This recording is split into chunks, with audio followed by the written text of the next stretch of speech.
The men of Israel had taken an oath at Mizpah. Not one of us will give his daughter in marriage to a Benjamite. The people went to Bethel, where they sat before God until evening, raising their voices and weeping bitterly. Lord God of Israel, they cried, why has this happened to Israel? Why should one tribe be missing from Israel today? Early the next day, the people built an altar and presented burnt offerings and fellowship offerings. Then the Israelites asked, Who from all the tribes of Israel has failed to assemble before the Lord? For they had taken a solemn oath that anyone who failed to assemble before the Lord at Mizpah was to be put to death.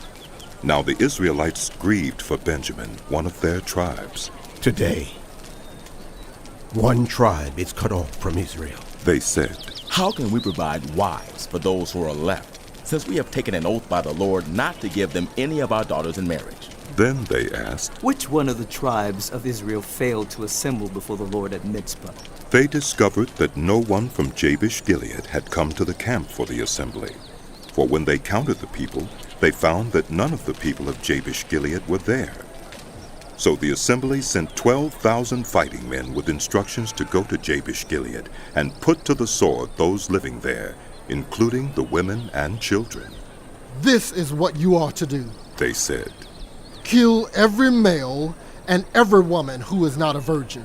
They found among the people living in Jabesh-Gilead 400 young women who had never slept with a man, and they took them to the camp at Shiloh in Canaan.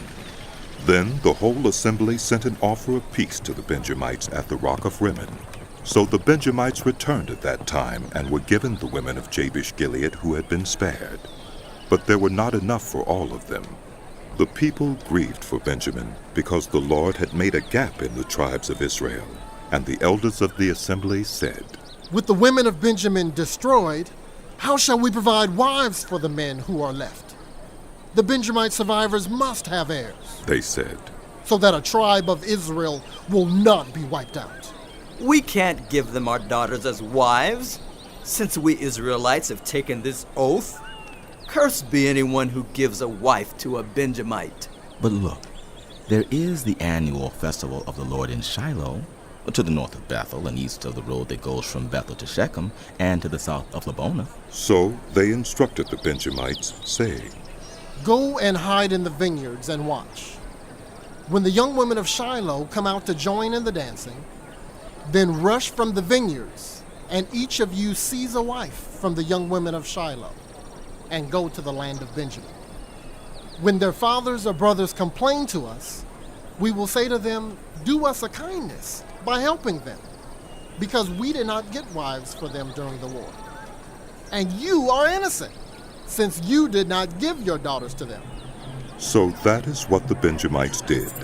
While the young women were dancing, each man caught one and carried her off to be his wife. Then they returned to their inheritance and rebuilt the towns and settled in them.